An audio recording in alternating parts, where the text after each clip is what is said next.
How's it going, everyone? It's Sam. Today we're taking a look at Lordstown Motors and the interview that the CEO just did with Jack Spencer Investing. So props to Jack. I'm going to have a whiskey with him tonight because I was thinking about having one of these, and usually I don't drink when doing videos because I get thirsty just from talking so much, so I have water. But tonight we are definitely having this. I remembered that Jack loved whiskey, so we're going to have a drink with him. Now, I want to go over this because this was a very beefy interview. It was about 32 minutes. I'll link it down in the description so you can check out the full interview from Jack. Props to him for being able to, first of all, just be able to articulate himself in front of a CEO and not stutter, be able to have really good questions, and second of all, for having the mindset and just the fortitude to go out and actually ask a CEO if he can interview him for his YouTube channel. So I think that's amazing. I've done a couple of these before when he's interviewed the CFO of Workhorse. So we're going to go over to Lordstown today. It just came out on Tuesday that he had this interview. We're going to talk about their factory. We're also going to talk about where they're selling their vehicles to, what makes them different than the other EV car manufacturers. We're also going to talk about their potential to help Workhorse because their CEO alluded to the fact that they would be willing to help Workhorse. And I'll show you all these clips. I'm going to show just little bits and pieces of each of them. If you guys don't mind hitting the like button, I really appreciate it. Also, after you watch this is going to be like a shortened, condensed version of Jack's interview. And I'm also going to give my feedback on it.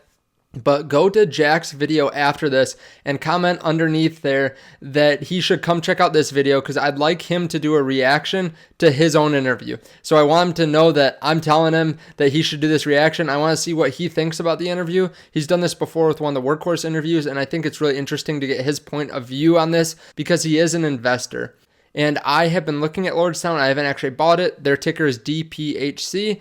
And they're going to be in a SPAC merger with DiamondPeak Holdings. And if you guys do want some free stock, there's a link down there to WeBull. You can get a stock worth up to $1,600 if you deposit $100 or more. There's also a link to M1 Finance. You can get started on your investing journey there. That's my favorite brokerage. So let's get into it. I highlighted the most important parts, I believe, of this interview because, like I said, it's very beefy, but we'll just take a look at the highlights here. So the first question Jack had for him was just about the factory and kind of getting some history on the company. So I think it's interesting what he says here.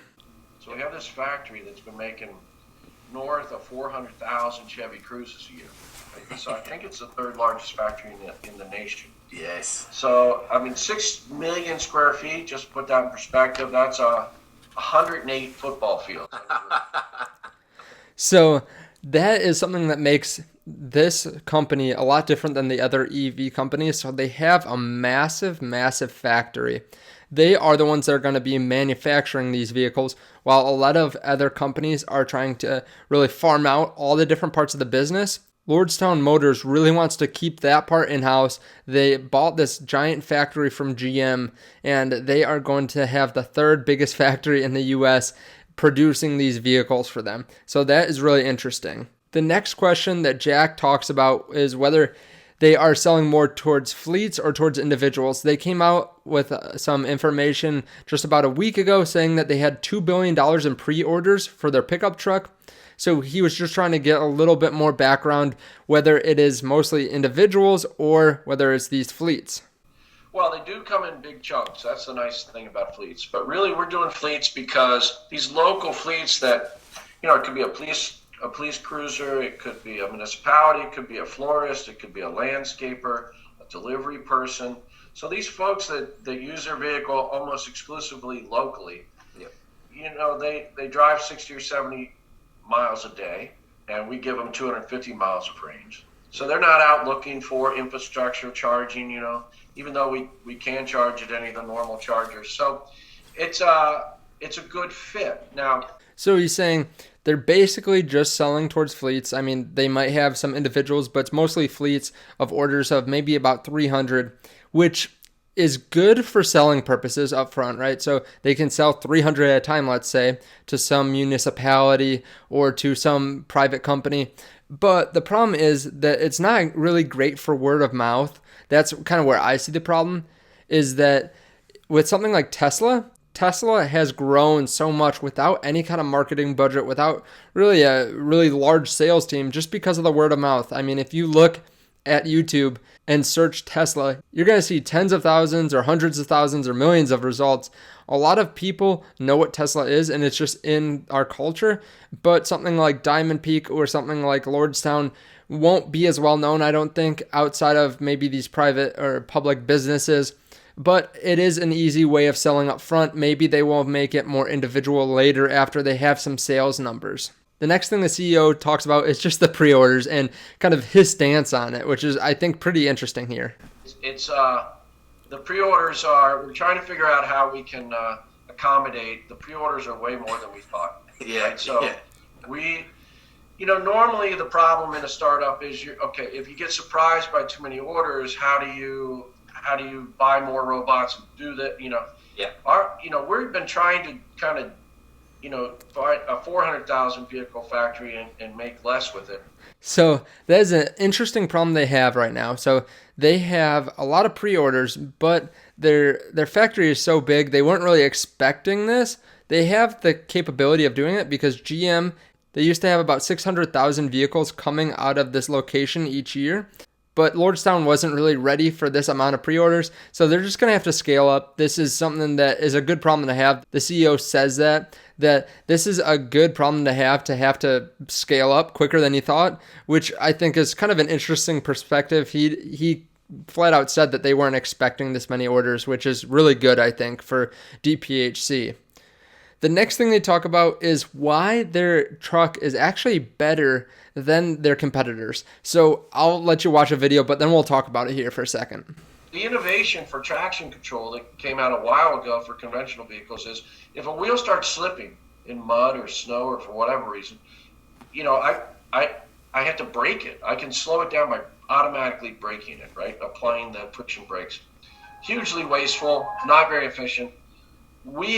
Think of it as a computer with an encoder and a very reactive motor on each wheel.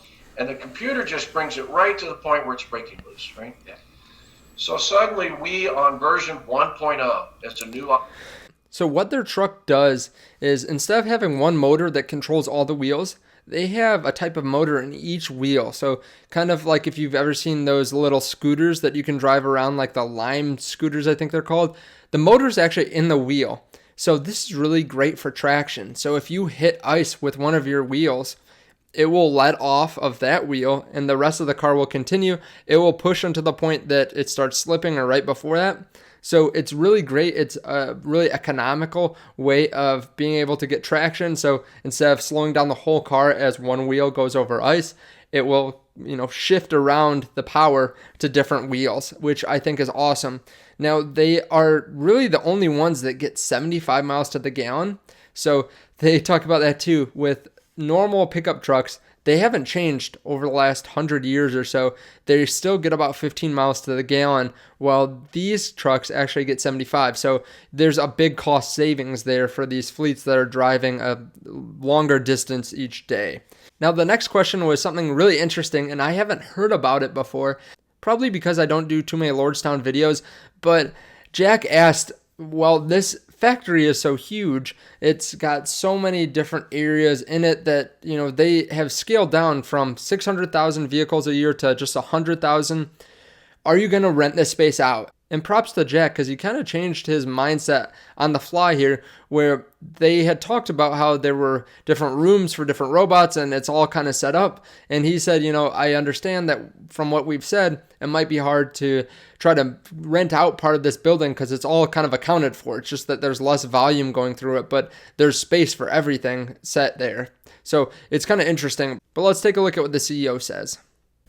Yeah, early on it was, but given the pace of pre-orders, we're going to use it all. The goal really is to have this humming more than it ever was on its best day when GM had it, right? And so he says they thought about renting out at first for some extra income, but now it's just going so well and they're getting so many pre-orders, they're not even going to waste their time with it. So I think that's a pretty good move by them, because you would hate to see them rent out, let's say, half the building and then their pre-orders go from 2 billion up to 10 billion, and now instead of 100,000 vehicles, they need to make 500,000 vehicles.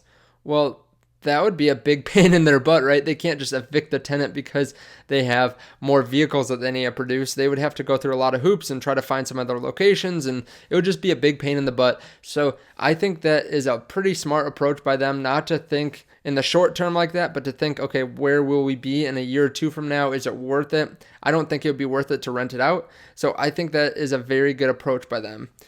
And then the last thing that I want to hit on is the juicy Workhorse part of the video. Jack asked whether he still speaks to Workhorse and to some of the employees there, and he actually worked at Workhorse for a number of years, but he wanted to transition to something that was specialized in one vehicle, because as you know, Workhorse works in drones, they work in delivery vehicles, they work in a lot of different places, but he wanted to focus just on the pickup truck.